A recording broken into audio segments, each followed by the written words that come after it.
Welcome, welcome. I'm Jared Walton with the Tom's Hardware Show.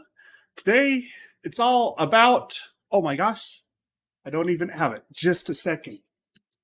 Oh, super classy. I know. Intel's Arc, the Gunner version, direct from China. Intel's so embarrassed about this card, apparently, that they're not sending out review samples. I mean, honestly, like, let's be frank here. I don't know why they launched in China because the card's drivers were broken. They're getting better. I have not used the outdated old drivers because I skipped all that crap by getting a card so late. But uh I don't know, are the Chinese going to be more forgiving of crappy drivers and broken performance? I don't think so. I don't think they're going to be any happier with that than a US or a European or whatever personally. But so we got the Photon. I'll show you some pictures that are going to do a better job of showing what it looks like. Into the unknown. Into the unknown. Sorry, just channeling some Frozen there. Intel's Arc. It's an interesting journey that we've taken to get here. I mean, we expected this to land last year, and it's been a long time coming. It got delayed. Obviously, there were supply chain issues and all that COVID stuff that was happening. That was maybe part of it, but I'm not sure that it would have been any better if those things hadn't happened because the drivers were still not ready months ago. So here we are, August 2022. Intel Arc goes on sale in, I think, a week. Newegg has a listing up showing the ASRock version of the Arc A380 for just $139.99. That's a hell of a lot less than we paid for the Gunner because we had to buy it in a system over in China, so we needed to go through a third party. I don't even know how that worked out. And then shipping was going to be insane.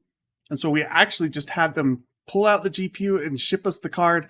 And so someone over in China has a free PC courtesy of Tom's Hardware and Future PLC. Anyway. Hey, yes, we will compare with NVIDIA GPUs. Sam Sharma. That will compare with AMD GPUs as well. So it's honestly like there's problems still. It's raw on the drivers. The overlay mode of the Arc control it's horrible. I don't know who would think that's good, but basically it only occupies part of your screen. And the problem is it looks like you can click through to your desktop, but you can't.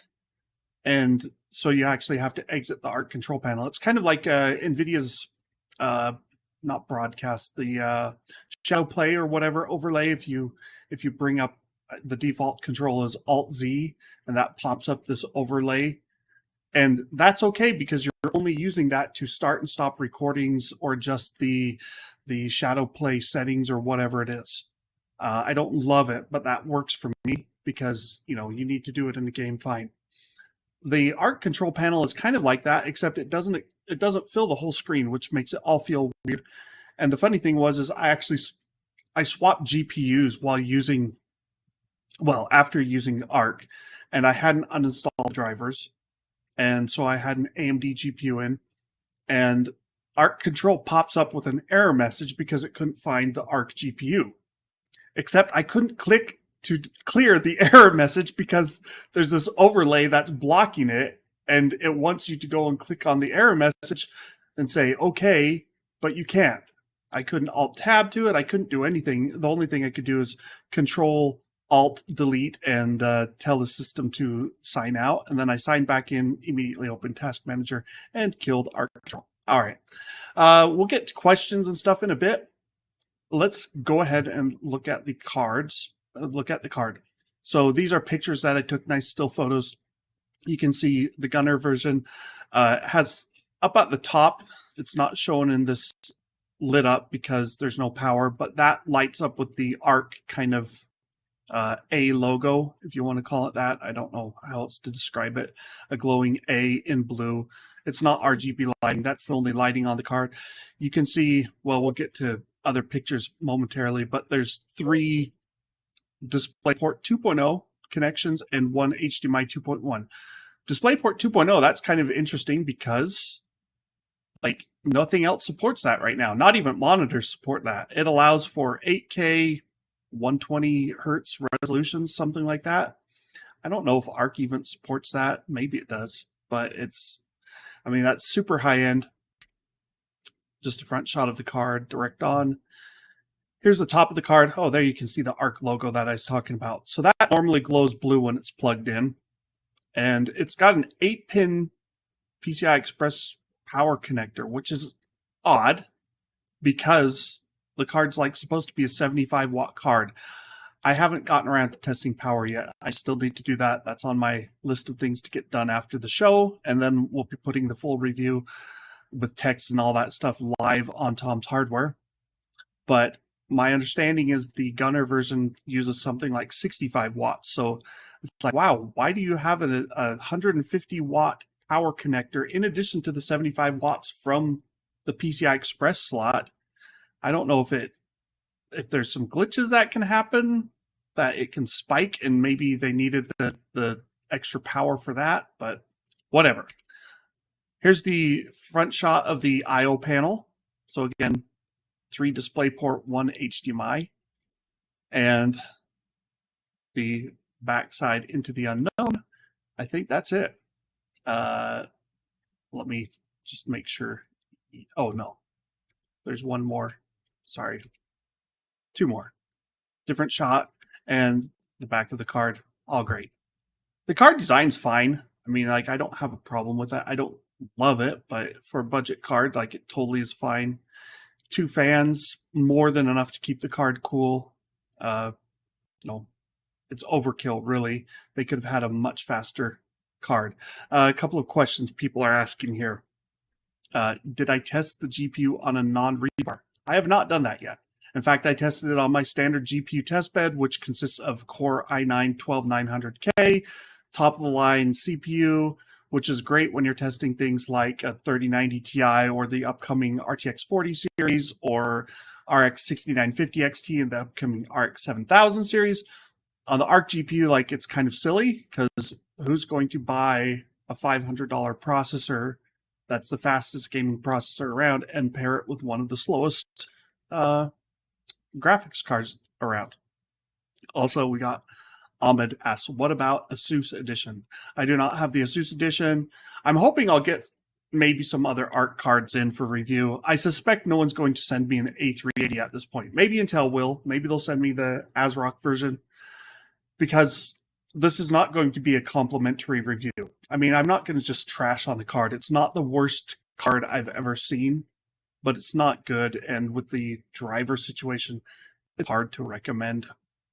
So anyway, that's it for the questions and the card overview.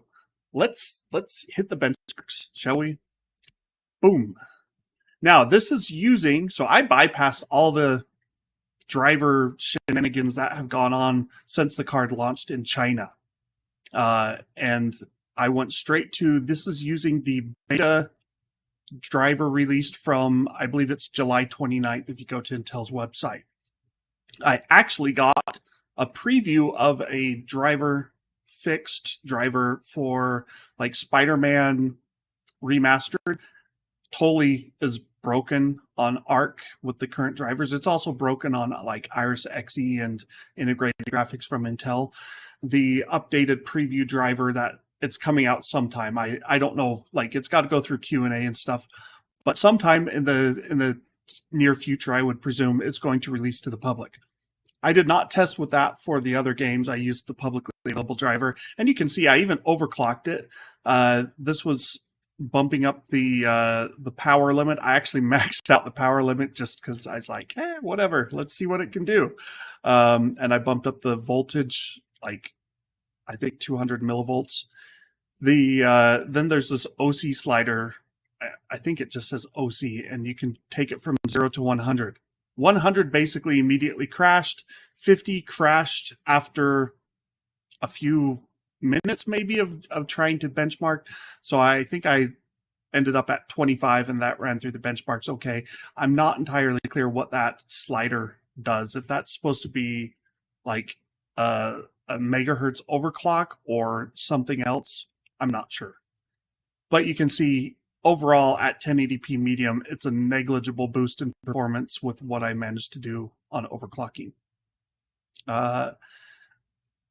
We got a question, copper backpack. It would be great if we could throw this in an i7-6700 and see how it runs. So there's a couple of things.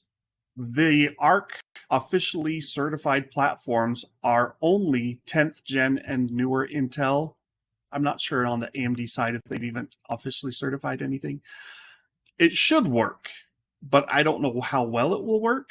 I am going to test it on my previous generation test bed, which was a Core i9-9900K. So the review on Tom's Hardware will have that when I get onto it, which I'm going to do after the show today, test power, and then finish writing it up, and that should go live hopefully tomorrow or over the weekend. But i7-6700, it's kind of like, if you're thinking about using this with an i7-6700, I just wouldn't. I'd get something like a GTX 1650 Super, which you can see here, the performance. The GTX 1650 Super and the RX 6400, RX 6500 XT, they're close. So, if we go through the numbers, overall, the ARC was 20% slower than the 6500 XT. It was 1% faster than the RX 6400. It is 21% slower than the GTX 1650 Super, and it's about 4% faster than the vanilla GTX 1650. That's not the GDDR6 version. That is the GDDR version, the slower version. And then just for kicks, I threw in the GTX 1630, which no one in their right mind should buy. I mean, if you want to talk about a bad card, GTX 1630 is it right now, because it's so hamstrung with the reduced core counts and the reduced memory bandwidth, and the price is still as high as the GTX 1650. So yeah, it's not great. A couple of questions coming here. I'll leave the chart up for now. Everett, do you think there's a universe where these cards ever become decent budget options, or are they just far too late to the party to make a reasonable dent in the market? Honestly, this had to launch at the beginning of this year to be truly successful. I don't know how much lower Intel can go on the price. At $140, it's not a terrible card. But the thing is, you can always buy a used previous gen card for much less than $140. I mean, a GTX 970 is still going to be faster than this. That's okay. It's probably close. Given the choice between ARC and the A380 and like a 6500 XT at similar pricing, I'd lean toward AMD heavily. The one caveat is if you want to do video encoding, because there are some potential use cases for the video encoding of ARC. I'll get to that in a minute. Someone else, Sid David, I hope Intel in the market of GPU can take back the prices. In 2016, a GTX cost $99 to $140. $140 was a 1050 Ti, really. And now the RTX 3050 costs nearly $300. Yeah, I mean, the 350, I feel, should be like a $200 card. I don't think anyone's interested in making $110 dedicated GPU so much anymore, because there's no margins there. And you can get almost that fast with integrated graphics. So, and this is also important. EVGA is having sales for 1660 Super. Oh, so that was like going for $229, $219 earlier. So apparently they've dropped that since I last looked.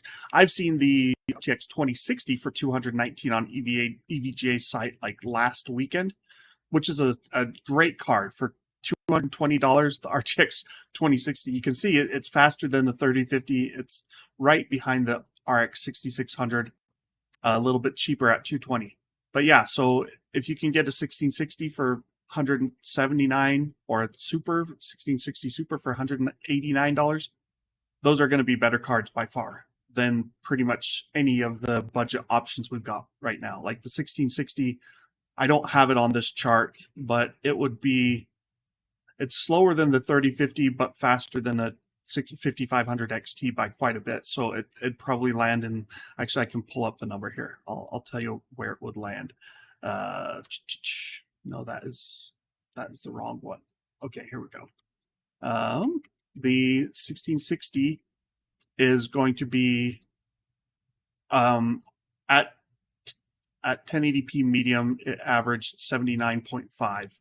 So you can see where that would land. I guess it's just ahead of the 5500 XT 8GB, but that's the non-super version. The super version is at 88.2, so just a little bit behind the 3050. All right, let's go on. I've got lots of benchmark charts here. We'll cover these quickly. So Borderlands 3, lands below the 1650 Super and 6500 XT, but ahead of the 6400 and 1650. Performance was decent. I actually recorded a video of Borderlands 3's benchmark to use for some AV1 encoding tests. And either the way I was trying to check quality on AV1 was broken for some reason. I was using Netflix's VMAF tool through FFmpeg. Anyway, I'll get to that in a minute. Performance, fine. We're getting above 60 frames per second. No sweat. Far Cry 6, also above 60 frames per second. Right in line with the 6400 though, which is about the same price. In Flight Simulator, 44, 42 frames per second. Again, right in line with the 6400. Very playable because Flight Simulator is not a game where you need like 60 frames per second. I mean, it's nice if you can get it, but not necessary. Forza Horizon 5 at high settings, over 60 frames per second, just barely. Horizon Zero Dawn, also barely above 60 frames per second.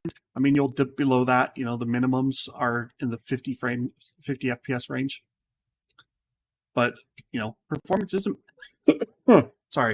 performance isn't bad. It's totally playable in games where it works. I'll get to that later. Total War Warhammer 3 DirectX 11 game. This one is very memory bandwidth intensive and memory capacity intensive as well. So, it still fell behind the 6500 XT, but it did feel, overall, I'd say it was maybe not better, but it was close to the 6500 XT. This game really doesn't like AMD's 4GB cards. I will say that. The 1650 Super, you can see, is at 42 frames per second. That's a big jump over the 6500 XT. Even the 5500 XT 4GB did better as well. So it's something about it doesn't work as well with the small Infinity cache that's on the Navi 24 cards. And last one, we've got Watch Dogs Legion, barely getting 60 frames per second, but totally playable at 1080p medium. So that takes care of the baseline performance. Those are, 1080p medium. Everything should be able to run that for a dedicated GPU. That's kind of my feeling. If we go back to the overview quickly, let me show that again. Oh, the GTX 1630 also got over 30 frames per second, but that was a card that I really disliked because it was so slow. It's already struggling to get 30 frames per second in some of the games. But the Arc A380 in my test suite did great. Not great. It did acceptable for a $140 card. Let's see. If we go on to, let's see if I get the right one. No, one more. Okay. Ultra settings. Not as good in some ways. I mean, it's still above the 1650, below the 6500 XT and the 1650 Super. But you can see it's barely scraping by, averaging 30 frames per second. So it's not going to be a super playable experience in some of the games. And we'll just cruise through these. Borderlands 3, borderline playable at 33 frames per second. Minimums dipping below that. Far Cry 6 was fine, over 30 frames per second. Flight Simulator was, I would actually call this borderline, because even though it's 25 frames per second, Flight Simulator is not like a Twitch game. Like, I wouldn't love it at 25 frames per second, but you could play it. Forza Horizon 5. Now, this one on the extreme setting needs more than 8 gigabytes of memory, or at least 8 gigabytes of VRAM. And so even the 6 gigabyte cards struggled here, and the 8 gigabyte cards would do better. I guess the RTX 2060 still had 49 frames per second. So it's not purely just memory, but the A380 did not like the extreme settings in Forza Horizon 5. Horizon Zero Dawn. This one does not need a lot of memory, and it's still chugging along, very playable at 45 frames per second. I think this was the best performing of our ultra settings games. Actually, I lied, because Red Dead Redemption 2 got above it, but you can see here the minimum is a concern. So average frame rate was good, but the minimums, it tied the 3050 with a 99th percentile FPS. That's about half of the 3050's 99th percentile. So that indicates like either there's some texture thrashing or some stuttering going on. I'd need to investigate that more, but it's not awesome, I would say. It's playable, but you'll get some stuttering. And Total War Warhammer 3 very much chokes.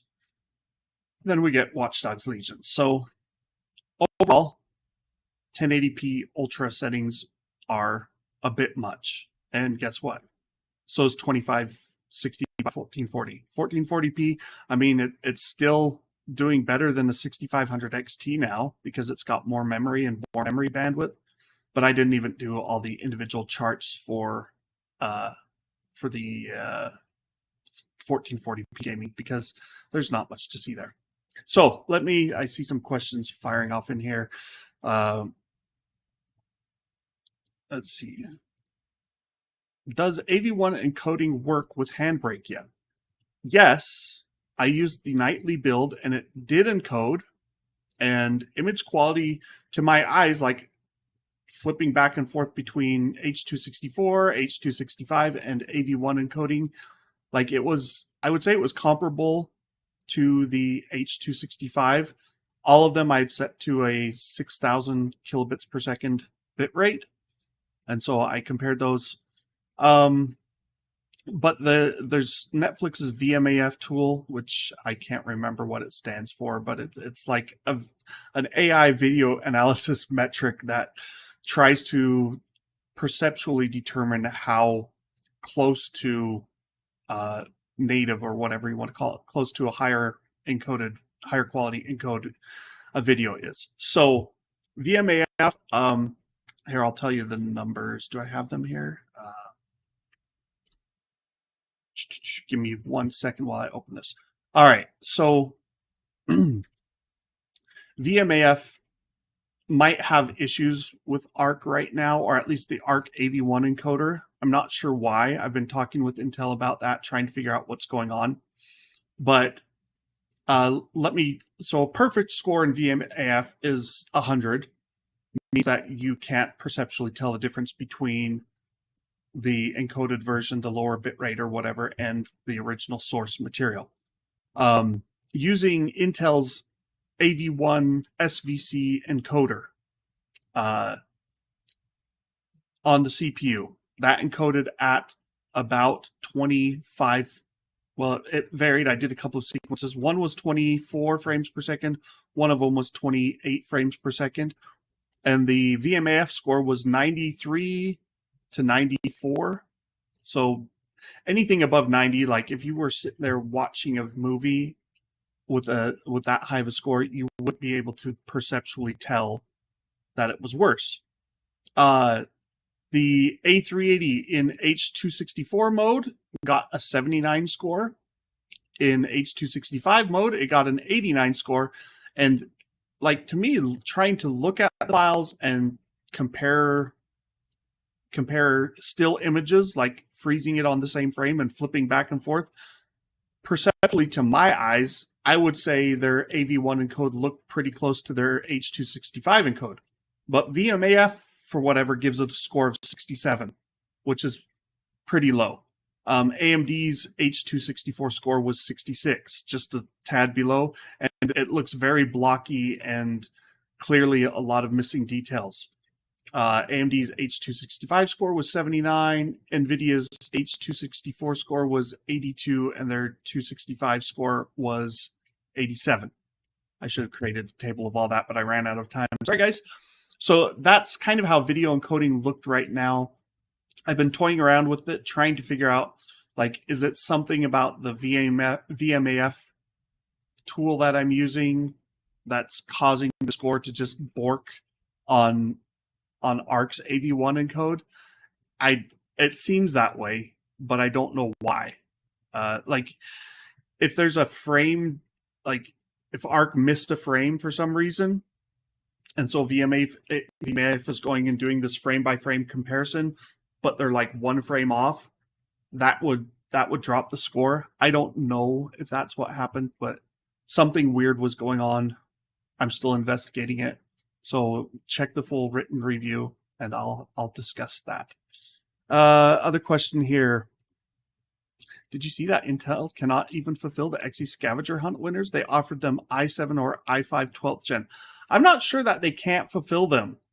I think actually this is kind of a nice thing, because if I'd won the scavenger hunt, which would I rather have? A Core i5, Core i7, or an Arc graphics card? And as a hardware enthusiast and guy who tests hardware, like, I probably would want the Arc cards if I could get them, especially something other than the A380. Like, I really want to see the A580 and the A750 and A770 and whatever other models they might have out that come out.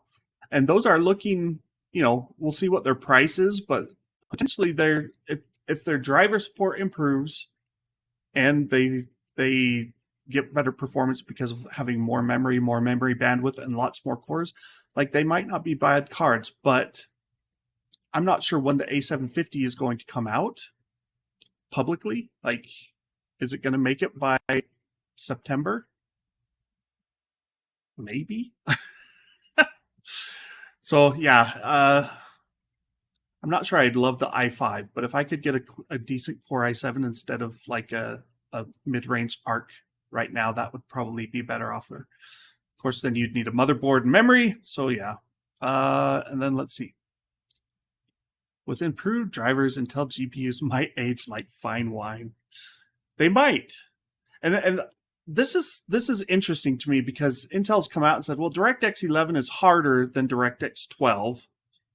And so they were kind of like, yeah, it's really nice when we have low-level API games using the modern DX12 or Vulkan APIs. But, let's see. Was this the one? Oh, one slide off. Vulkan, like, performance looked okay except on the minimums. So we'll see how that goes over time. And, if you go to Flight Simulator, DX11, like, the performance wasn't bad. But the problem is maybe they optimized for Flight Simulator, but they didn't optimize for, insert game XYZ that you want to play. So I don't know. I got something else to show you guys. What about ray tracing? So I know ray tracing is not that important. Like, who cares about ray tracing, especially on low-end hardware? But I care just because I want to see how bad it is. And it actually wasn't as bad as you might expect. That's the wrong slide. There we go. Ray tracing. This is medium quality with medium ray tracing enabled. You can see that the 6500 XT and 6400 really struggle with ray tracing in general because they have 4 gigabytes of memory. The 6 gigabytes made the Arc A380 almost twice as fast as the 6400. Looking at the games quickly, Bright Memory Infinite, brutally complex ray tracing, and it did not run well. Control actually ran pretty well, 30 frames per second, like, it was playable. Interestingly, Control, I had a driver issue of sorts. Like, it wouldn't prompt me if I wanted DX12 mode or DX11 mode. It just booted into DX11 mode. And so you have to actually pass the game a parameter of -DX12, and then it automatically chooses DX12, and then I could enable ray tracing. Cyberpunk, also abysmal performance, but better than the Navi 24 GPUs. Fortnite, not playable, and this is again with ray tracing. Metro Exodus Enhanced, that was one of the lighter ray tracing games. And then this one was the sole complete failure I had. It just wouldn't let you run it in ray tracing mode. So it failed my Minecraft test. So sad. No Minecraft. Okay. I skipped ahead. We'll just talk about it now. Spider-Man Remastered. So this game came out last week, and I tested it on Arc just for kicks when I got the Arc card this week. And using the public drivers, the initial performance at 720p and minimum settings was 15.5 frames per second. At 1080p minimum settings, it only dropped to 14 frames per second. But both of those were like horrible. And there's also some rendering errors. I don't think I included the slides. No. I have some screenshots. But basically, ambient occlusion is broken on Arc. It's still broken. So you have to use SSAO. But Intel gave me some preview drivers, and this is what kills me. I mean, they went from 15.5 to 100 frames per second. They went from 14.2 to 67 frames per second with this preview driver that hopefully goes public in the next week or whatever.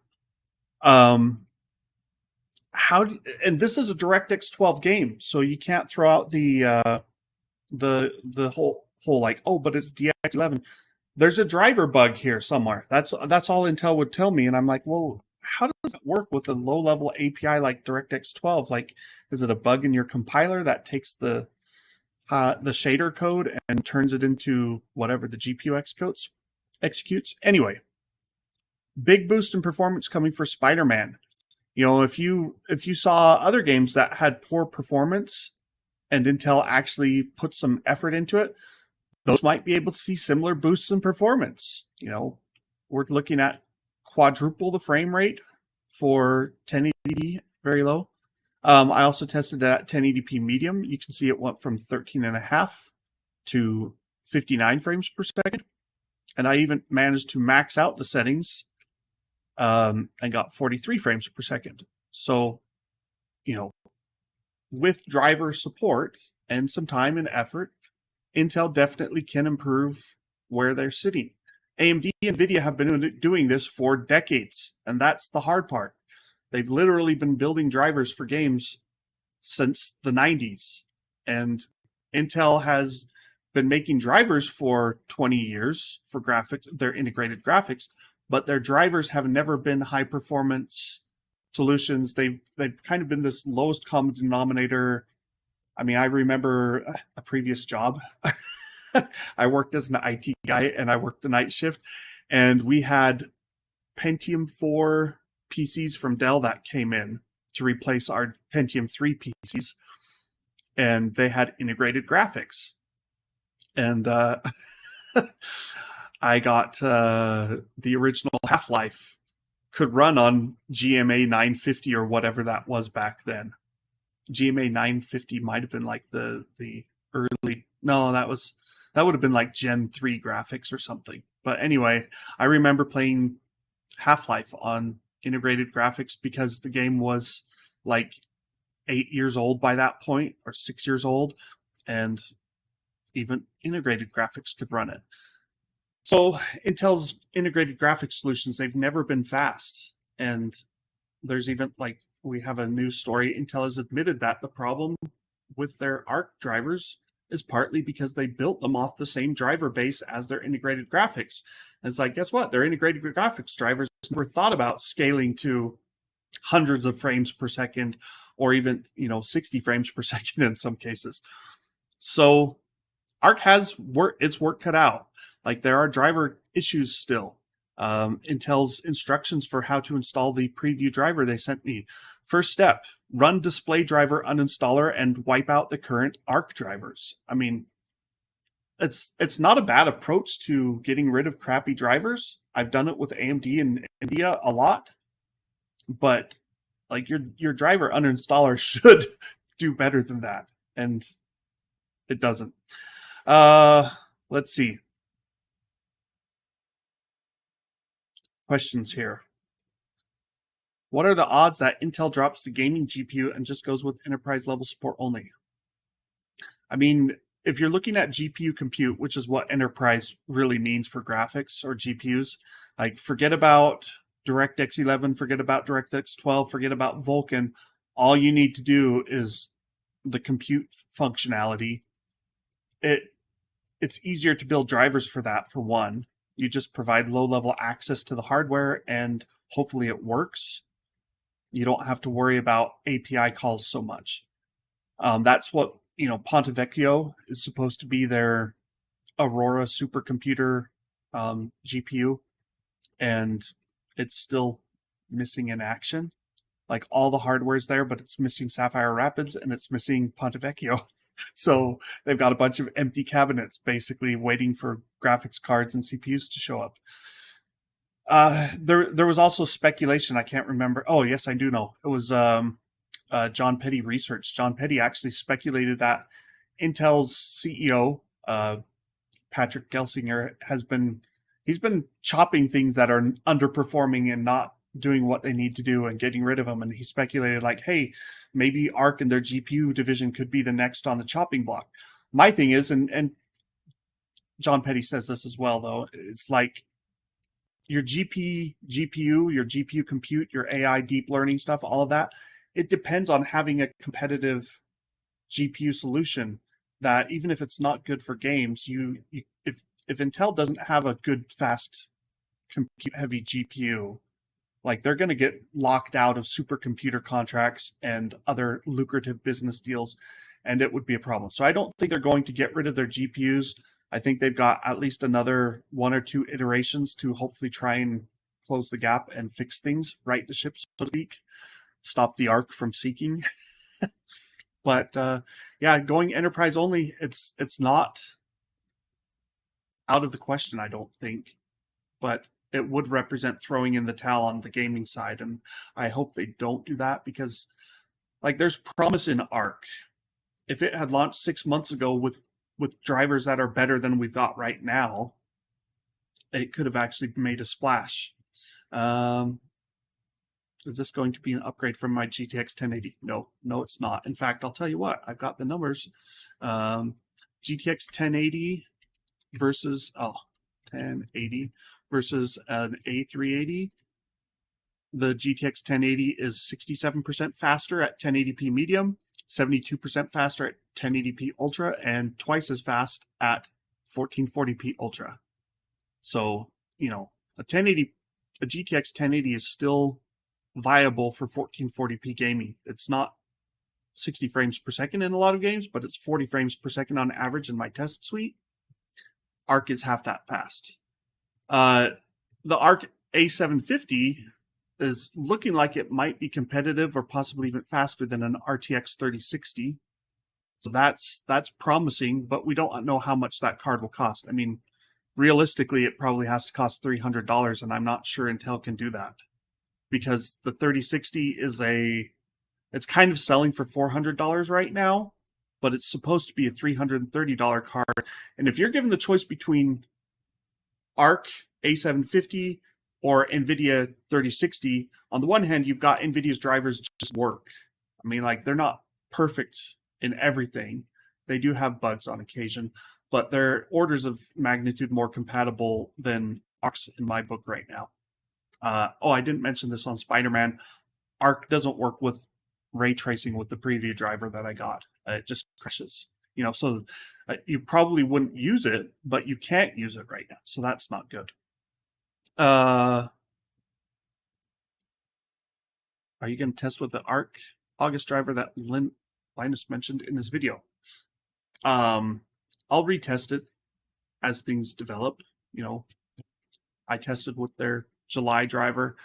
An upcoming August driver, it's probably what I got a preview of that fixed the Spider-Man performance. I don't know if it's going to fix the performance in a lot of other games. Hopefully it does. So I'll have to see what the release notes look like when that comes out. I will be revisiting Arc testing over the coming months, and hopefully it will get to a better state. I mean, the thing is, I've got a set test suite of 8 standard games and 6 ray tracing games.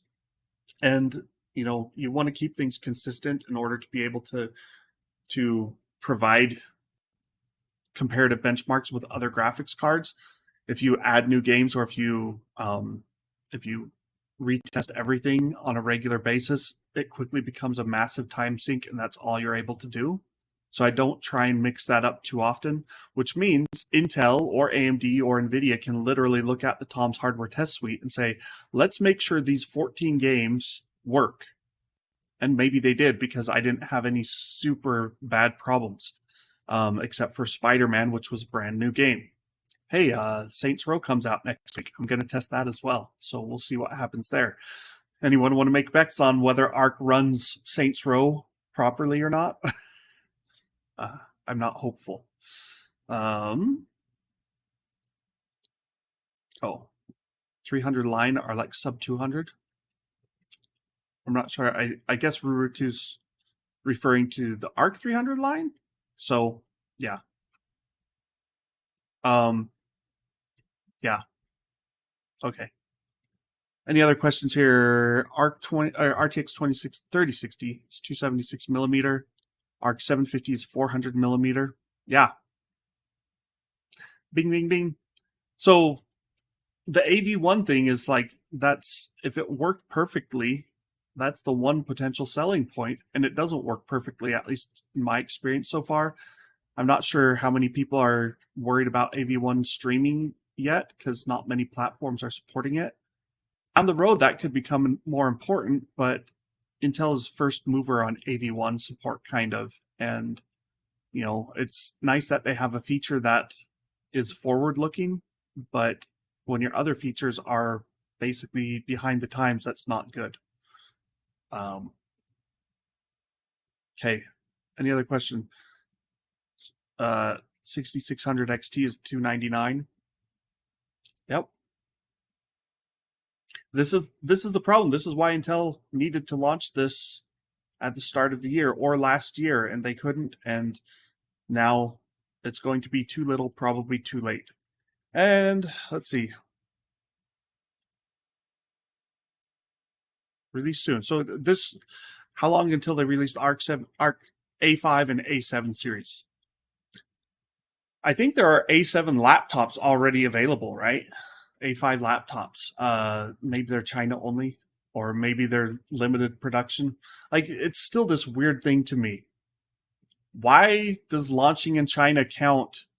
Like, why would China be more forgiving? Why, it's what Intel did with Cannon Lake. They had one CPU, the i380, what was it, like the 8127U, something like that. That was their first 10 nanometer Cannon Lake CPU, and it was broken, and they launched it, and they did that to meet some promises that they said, hey, we're going to launch 10 nanometer in 2018. They technically launched 10 nanometer in 2018. It sucked. It was horrible. No one wanted it. And they did it so that they could at least point to their shareholders or whatever and said, yeah, we've got 10 nanometer. What did they get by launching Arc in China in May, I think, was when they first officially launched it?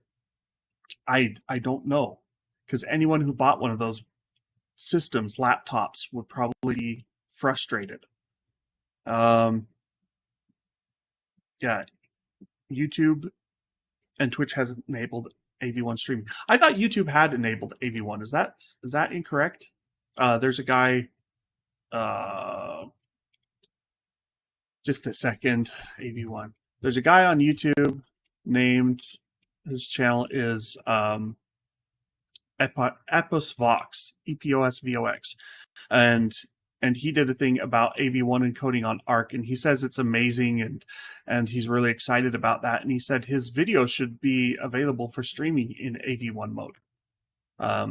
So I am not an expert on streaming, so I don't know if it really is streaming AV1 or not, but if you do a CPU encode using AV1, the quality is incredible. I mean, like flipping back and forth between my original source content at 40 megabits per second and an AV1 encode at 6 megabits per second, so 1/7 the bandwidth basically. And generally speaking, it was hard to spot differences. It wasn't exactly the same, but the distances or the differences were small. So it's coming. We just don't know how soon it will be there. And the GP market is tough. Are they 5 years behind? Let's see. So if they can match a 3060, and the 3060 can kind of match a 2080, and the 2080 came out 4 years ago, maybe they're only 4 years behind. Yeah. I couldn't get one from Intel either, Ruru2. Maybe they'll sample me the A700, maybe not.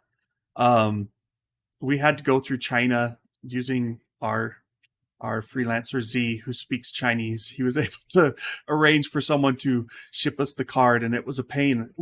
I think we ordered it 2 months ago, and it was just a nightmare trying to figure out how much it would cost, and whoever they shipped through, someone at one point I was told wanted $1,000 for shipping the entire system. I'm like, come on, it doesn't cost $1,000 to ship a PC from China. But yeah, getting cards was hard. Next week, anyone who wants an Arc A380 will hopefully be able to buy the ASRock model for just $149. And then, yeah, Epis Fox, well, he was on PC World's thing the other week. Yeah, so driver support is improving, but it's not at the NVIDIA and AMD level, and you'd be taking a big risk buying an ARC card. I mean, if you can buy an ARC for $140, you go, okay, well, that doesn't sound horrible, but what else can you buy for $140? Well, brand new cards may be a little harder to come by at those prices unless you get like a 6400. But what about like if you look at the used market? Let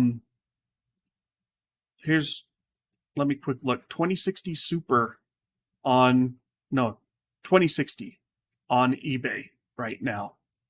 Average price is $220. 2060 Super on eBay right now. Average price is like is $275. So those are too expensive, but you go, well, what about like the GTX 1660 Super? If you're willing to drop down to that, it's $180. You know, that's basically, okay, it's $40 more. Well, what about the 1650 Super, which, as you saw in my charts, you know, the 1650 Super was 20% faster than the Arc A380. And on eBay, the average price of those is $140 right now. You know, or you could, if you really want to be fun, you know, hey, what about getting a good old GTX 1060? Those are going for $130 now, $120 on eBay. I'm not sure I'd want to buy a 6-year-old GTX 1060. I'd rather have a newer card like a 6600. But if you're interested in gaming, I think you gotta commit to something above the budget GPUs, even if it sounds expensive. Like the experience with $100 or $150 GPU compared to a $200 to $300 GPU, you know, you double, sometimes more, your performance. So I just wouldn't recommend the budget GPUs if you can avoid it. All right. Does any of this behavior by a major corporation bring up red flags? I don't know. Am I not bashing Intel? Like, what am I supposed to say? Here's the thing. You got to cut Intel some slack for making a GPU, because there's only 2 GPU companies for PCs right now. And I mean, like, Intel does integrated graphics, and they've been doing it for a long time, but their integrated graphics have never been great. And building fully functional DirectX 11, DirectX 12, and Vulkan and OpenGL drivers, which is what you have to do for a modern GPU. Like, it's time, it's complex, it's hard work.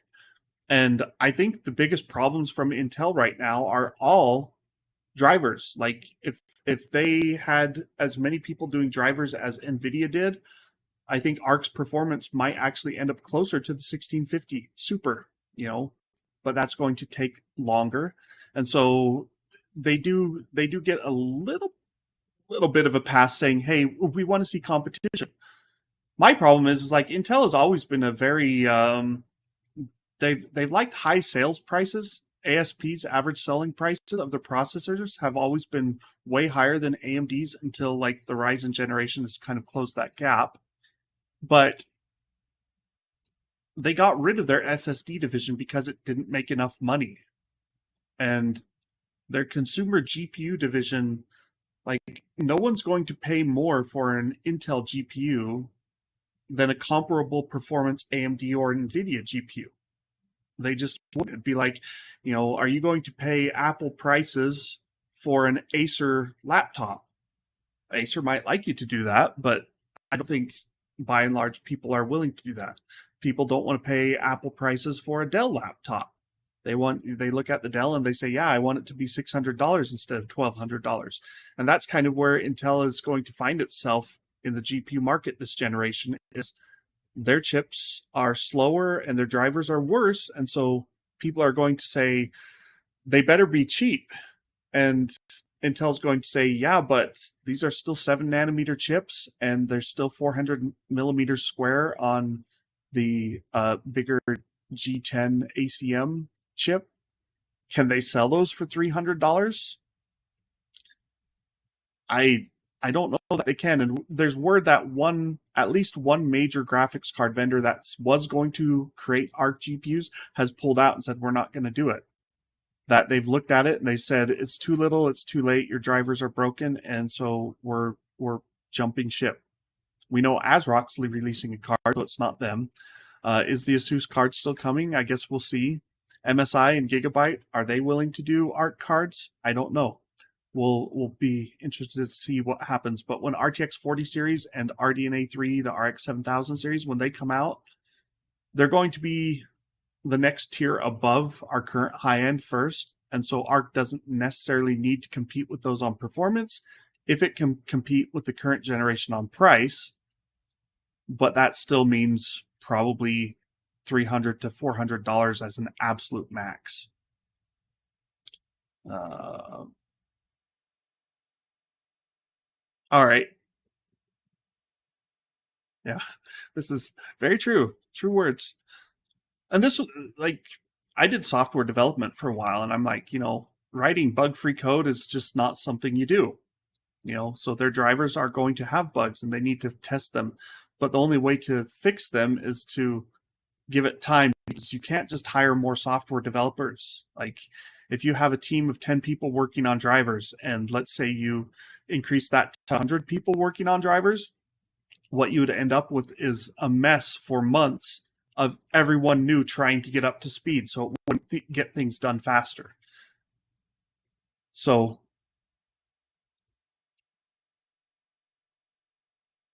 they want high margins. I don't think they're going to get them on their GPUs right now. Maybe Ponte Vecchio, mostly because supercomputers are a different market. All right. Yeah, I hope they don't get rid of their GPU division as well. Like, I hope it sticks around, and I hope it improves. So this is Arc Alchemist. This is the lowest end version of Arc Alchemist. The upper tier versions, they sound like they'll be better. And, Intel has released a video saying they did a 50 game benchmark extravaganza, and that the A750 was comparable to an RTX 3060. So that's at least promising. But again, the A750, I think it's at least 12 gigabytes. It might even be 16 gigabytes of memory. I can't remember. I'm not sure off the top of my head. Actually, no, the A770 is 16 gigabytes. The 750 might be 12 gigabytes. So 3060, 750, they're both 12 gigabyte cards, and they're delivering similar performance. But NVIDIA's chip is a smaller chip made on,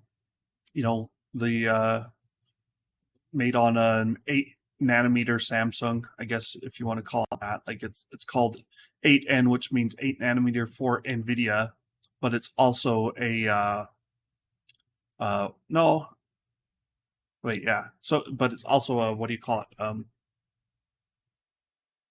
The Samsung's 8 nanometer was really just a revision of Samsung's 10 nanometer, kind of like the 12 nanometer TSMC was really just 16 nanometer with a few tweaks. So they were a generation behind, but still, is it? So there are, yeah, I guess GA106 is 276 millimeters squared. Yeah. So Intel needs to compete with a chip that's smaller and can be manufactured for a lot less because it's not on 7 nanometer, it's on Samsung 8 nanometer. That's not a great position to be in. I'm still hopeful for Arc. Maybe Battle Mage can close the gap. I mean, if this were the CPU realm, Arc Alchemist feels like, this might be too far back for some of you. Arc Alchemist feels like Broadwell.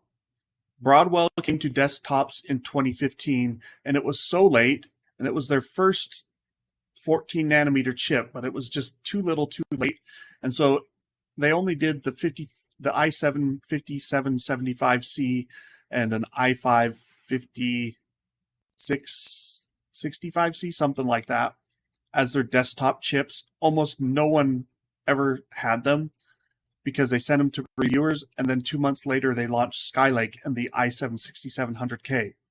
Like, if Battle Mage could come out later this year, that would be awesome, because that's what Intel really needs, because their next generation is already like too late probably. So we'll have to see what they can do. Can they speed things up? Can they iterate faster and get Battle Mage and Celestial and Druid out the door, on a yearly cadence, and maybe close the gap? That's asking a lot, but Intel is a big company and they do have a lot of money, and their CPUs still make a ton of money. So they've lost billions on their GPU endeavors so far, because that's how much it's costing to get that division up to speed. And will they succeed in the next year with future iterations? That's the hope, because it would be great to have a three-legged horse race here where it's not just AMD and NVIDIA. And I think Intel really needs a good GPU solution to compete in the supercomputer space and the data center space and AI space and all that stuff. So they've got the building blocks. Now they just need to refine those and improve those. And hopefully, for Intel's sake, that works out. Will they then, if Intel makes a better product than NVIDIA, we all know what will happen. Then they'll charge more. And that's going to be the hard thing for Intel, is like, they can't charge more than NVIDIA until their drivers and their hardware are up to snuff. And right now, the hardware is behind and the software is, it feels like it's a decade behind, kind of. So, it's got a lot of catching up to do.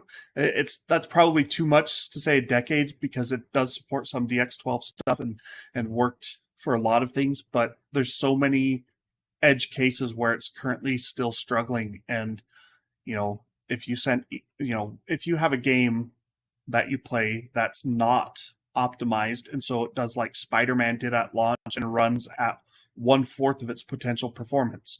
If that's an esoteric game and you email Intel, like, how long until that gets fixed? Does it ever get fixed? That's a big risk to take, unless you're just someone collecting GPUs like me and you're like, hey, I want to get an Arc just so I can have an Arc. Except it's not mine, it's the company's. Anyway, that's it for today. Yes, please. Fun story. So I live in Colorado now, Brewer 2. Speaking of pricing wars, there's a city about 10 miles, 15 miles south of me called Firestone. And they're having a gas pricing war. And I don't know what is going on, but like, gas prices here in Colorado for most places are maybe close to $4. And the last I looked, in Firestone, you could get gas for like $2.83. And that would be awesome to see the same thing happen in the GPU space, with Intel and AMD and NVIDIA competing on price a bit more. Because AMD and NVIDIA made a ton of money in the cryptocurrency rage over the last 2 years, so they can afford a little bit of price cuts. But yeah, this is something I will be testing still. Is the A380 slower on the 3.0 PCI bus?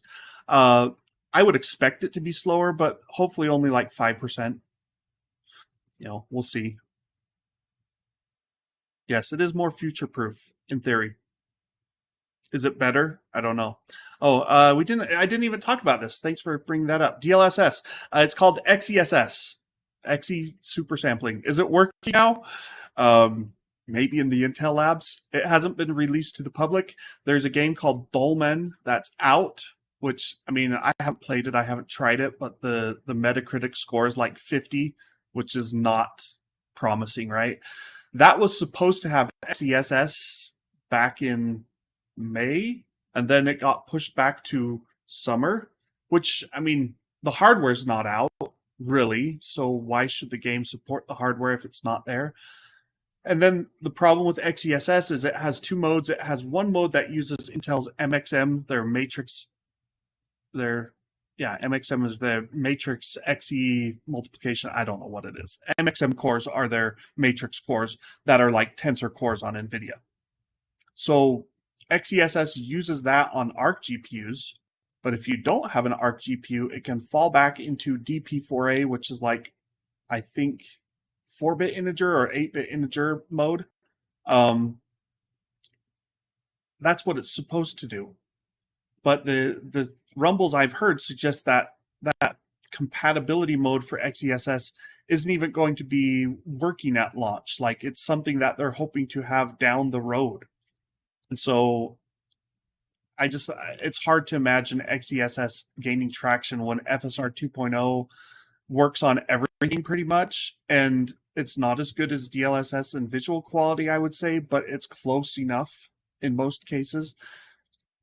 And it works on your AMD and your NVIDIA GTX and your Intel Arc and whatever GPUs. So getting developers to adopt XESS is going to be a very big uphill battle, especially if your hardware and your drivers are lackluster. So, all right. Yes, they are. I have no idea. It's not just one. It's like four gas stations on the corner got in a price war, and they're always super crowded. So I'm assuming that's what they're hoping is people come in and buy stuff besides gas. But yeah, I just don't know how they manage that. Have I tested it for crypto mining? Well, I tried.